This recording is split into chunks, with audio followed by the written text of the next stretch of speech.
Welcome to EPG Pathshala.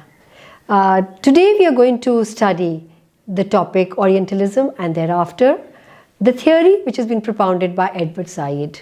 This is part of paper 10 which is structured around literary criticism and theory. The lesson that we are going to look at today has been prepared by Dr. Munirul Islam. I am Shashi Khurana and would be with you to have a look at this lesson and also to try to understand and learn more about Orientalism and Edward Said. We begin with a biographic profile of Edward Said. Edward Said was born in West Jerusalem in 1935.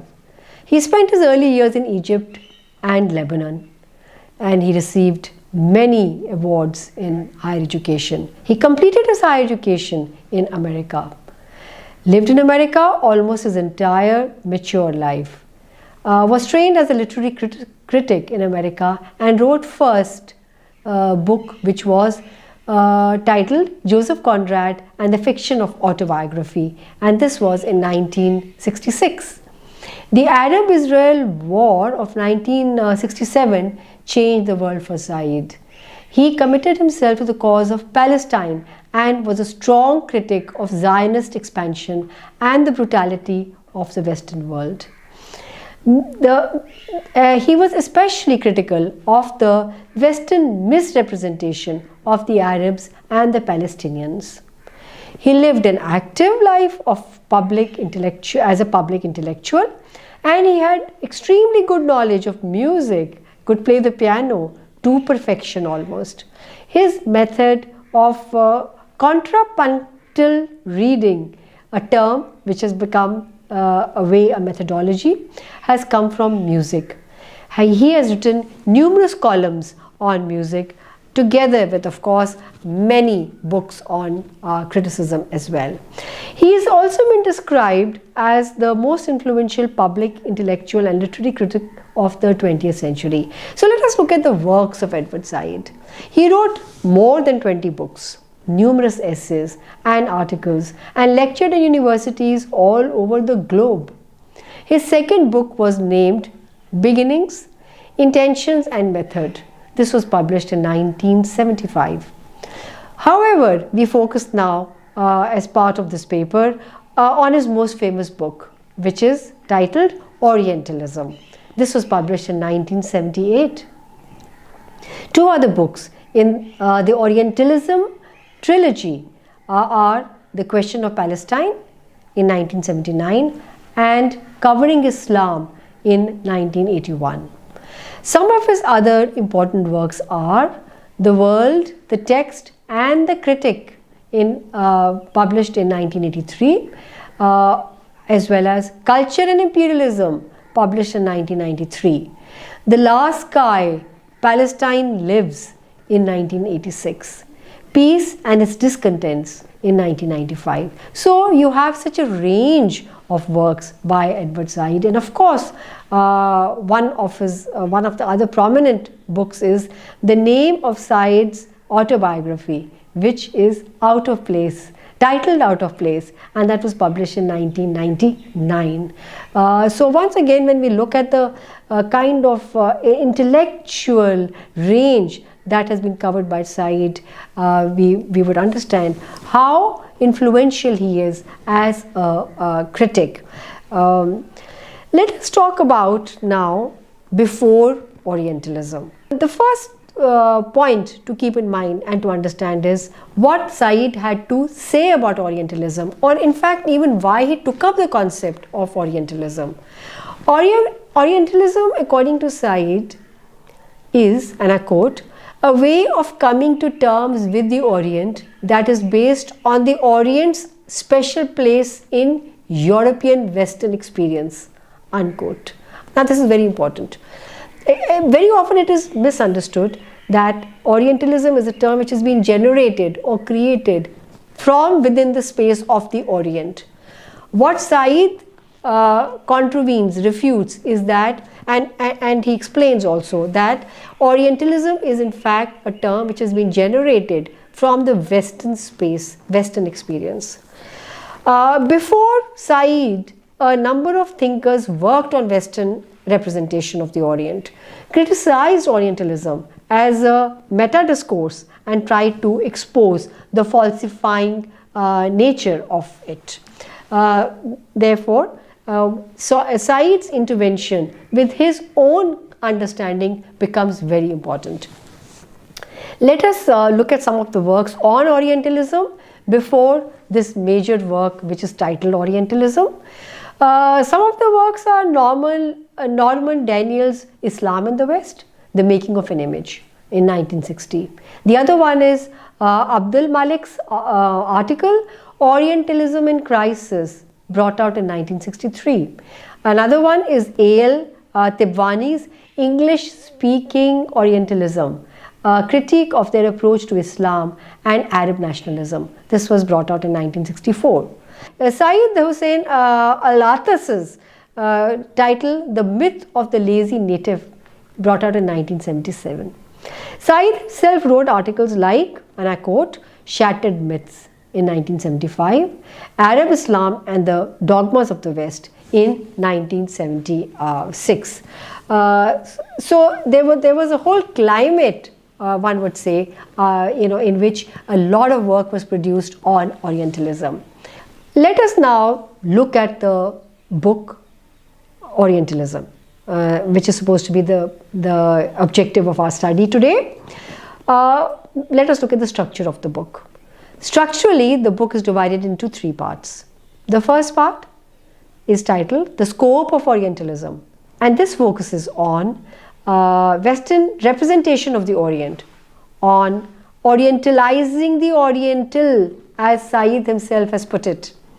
In the second part of the work, which is titled Orientalist Structures and Restructures, in this part Said attempts at an exposition of how the philological, historical and literary writers of the 19th century have looked at this. Let us move on now to the third part, in which is titled Orientalism Now, and this part analyzes modern Orientalism. It locates the continuity of the practices of British and French Orientalism in the contemporary American discourses on Orient. This book itself, the way it has been structured, brings together a number of streams of thought. Let us look at the term Orient, very important.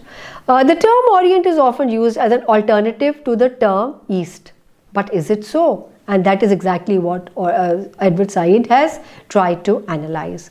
As a location, Orient / East may be taken to extend from those countries that begin with Islam on the Eastern Mediterranean and stretch through Asia. Said's Orientalism is chiefly concerned with the Islamic Middle East as the Orient and attends to the constructedness of this Orient. Now here the primary term, or the term on which draws our attention, is constructedness. That means the Orient is something which is a construct linguistically, socially, and therefore it opens up a new way of looking at the term. It is not just a substitute for the East, but it is a term which is loaded with a lot of politicization, one would say, with politics, with an eye on something else beyond just a word which means the East. Orientalism gets defined, and the three definitions as proposed by Said are: Orientalism as an academic discipline. 1. Orientalism as a style of thought. 2. Orientalism as a corporate institution.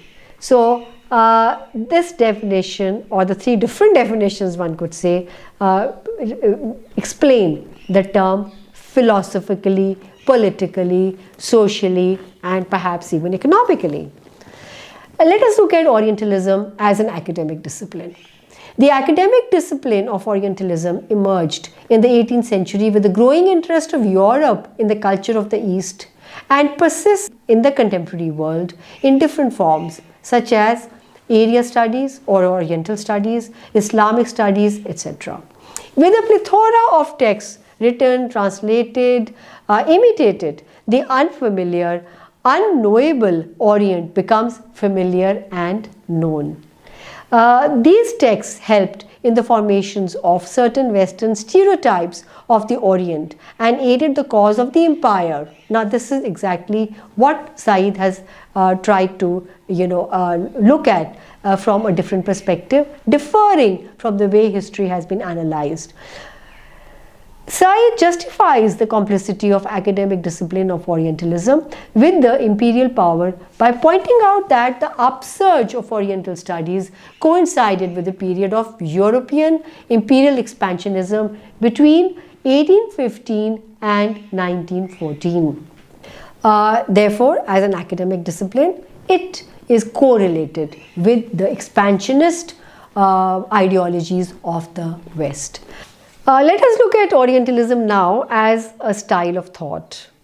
As a style of thought that presupposes ontological and epistemological distinction between the Orient and, most of the time, the Occident. Now, this is again very important.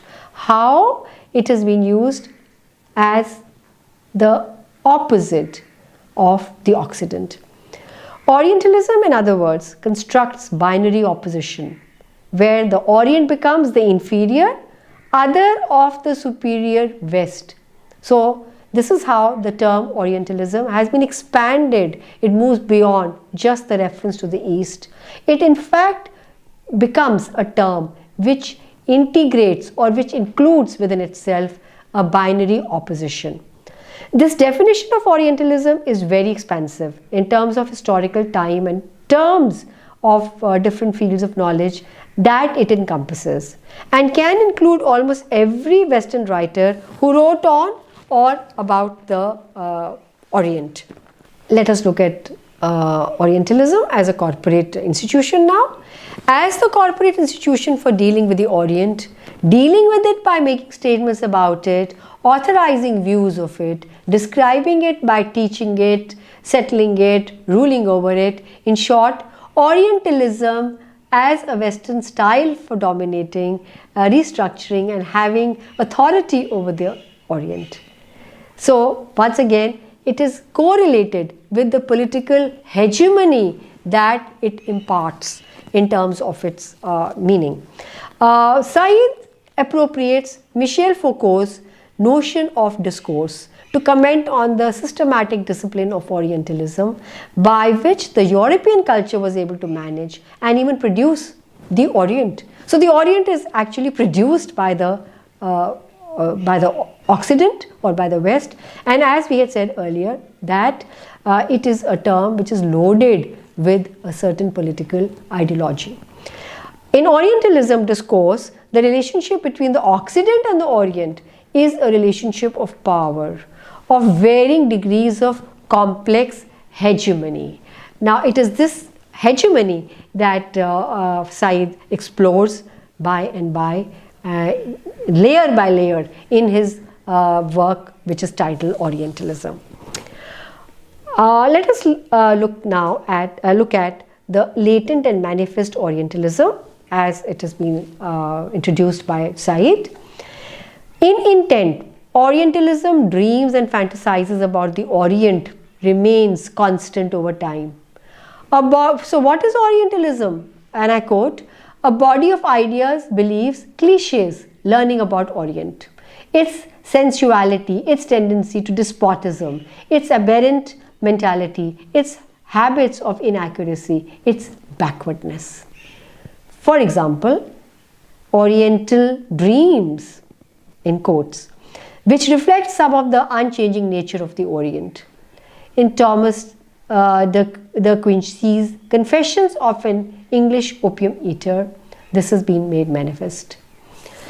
Manifest Orientalism is the Orientalist knowledge that is produced at different historical junctures and policy decisions which are based on it.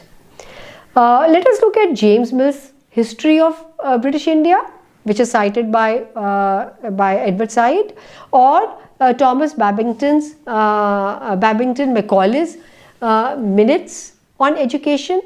which are prime examples of latent and manifest Orientalism. Let us now look at After Orientalism, part 1. Said's approach has gone beyond the study of Orient. It has provided the methodology to critique any form of cultural prejudice and misrepresentation. This has applied also the methodology of writing back to power. In today's context also, we have a lot of writing which is supposed to be writing back to the empire. So this was the genesis of the kind of writing that is being produced, the kind of criticism that is being done today. After Orientalism 1 has opened up the possibility of the silent having a voice, not only against the Western cultural hegemony, but similar other hegemonic practices in different locales. It has paved the way of deconstructing multiple other relationships of domination and subordination as well. So the book has proved most influential in the area of colonial discourse analysis, and it is considered to be the originary moment for post-colonial studies. Said's formulations have been critically worked upon and extended by Homi K. Bhabha and Gayatri Chakravarti Spivak. Said, Bhabha and Spivak are considered a sort of holy trinity in the field of post-colonial studies. Now let us move on to a critique of Orientalism.